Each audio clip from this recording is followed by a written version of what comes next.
Good afternoon to you all.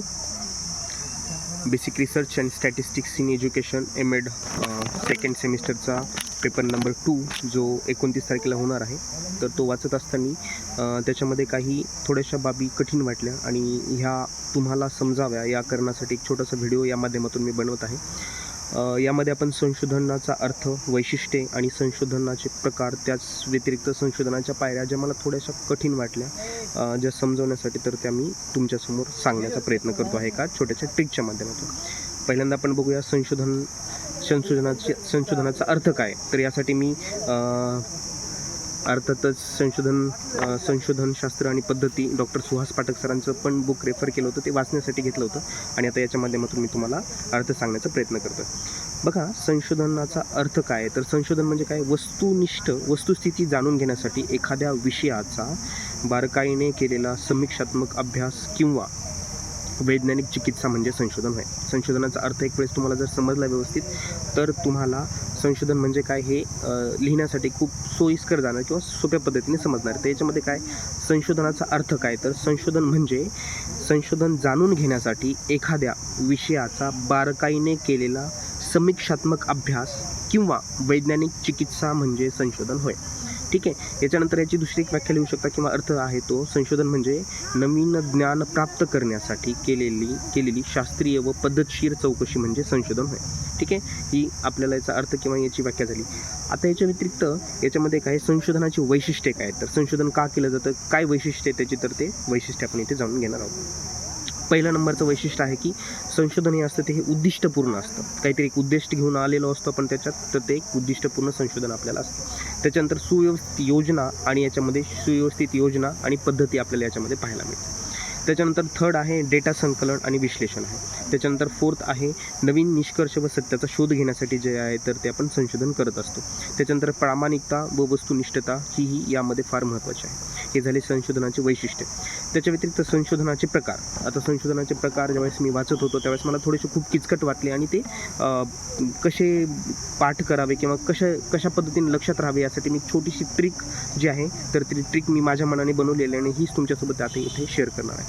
बघा, एक उदाहरण देतो. त्या उदाहरणाच्या माध्यमातून जे आहे तर ते आपण हे जे संशोधनाचे जे प्रकार आहेत ते प्रकार आपण लक्षात ठेवणं, पायऱ्या ज्या आहेत त्या पायऱ्या लक्षात ठेवण्याचा आपण प्रयत्न करू. सौ नावाची एक मुलगी असते. सौ नावाच्या मुलीला एक प्रश्न पडतो आणि ती जी आहे तर ती सौ काय करते आपल्याला इथे बघा. आता सौ काय म्हणते की सौ जी आहे तर ती सौला काय होतं, सौला एक साप दिसतो आणि हा साप दिसल्यानंतर देवी आणि निशी नावाचे तिच्या ह्या 2 मैत्रिणी आहेत आणि ह्या 2 मैत्रिणी काय करतात तर याच्यामध्ये काय करतात शेवटी तर ते एक अहवाल जे आहे तर ते अहवाल लेखनाचं काम करतात यामध्ये. तर मग काय होतं, तर ही ट्रिक, आता ह्या संशोधनाच्या पायऱ्या आहेत. मी जी आता ही ट्रिक सांगितली ना, ट्रिक परत एकदा समजून सांगतो बघा. सौ, साप, देवी, निशी, अहवाल लेखन. सौ, साप, देवी, निशी, अहवाल लेखन. आता ह्या 8 पायऱ्या आहेत टोटल. तर ह्या 8 पायऱ्या आपण याच पद्धतीने लक्षात राहणार. आता सचा मिनिंग काय, मग याच्यामध्ये स म्हणजे काय तर आपल्याला समस्या निवड करायची आहे. राईट. संशोधनामध्ये सगळ्यात महत्त्वाचं काय, संशोधनाच्या पायऱ्यामध्ये सगळ्यात महत्त्वाचं आणि पहिलं जे आहे तर ते आपल्याला काय करायची आहे, आपल्याला समस्याची निवड करणे महत्त्वाचे. मग कसं झालं, स फॉर समस्या निवड, राईट. उ फॉर उद्दिष्ट निश्चिती. त्याच्यानंतर सा फॉर साहित्य संग्रह, राईट. त्याच्यानंतर फोर्थवाले राईट, प फॉर पद्धत निश्चिती. त्याच्यानंतरचं परत आहे दे फॉर डेटा संकलन किंवा डाटा संकलन ज्याला आपण म्हणतो. त्याच्यानंतर वी आहे विश्लेषण व मांडणी करायची आहे त्याच्यानंतर.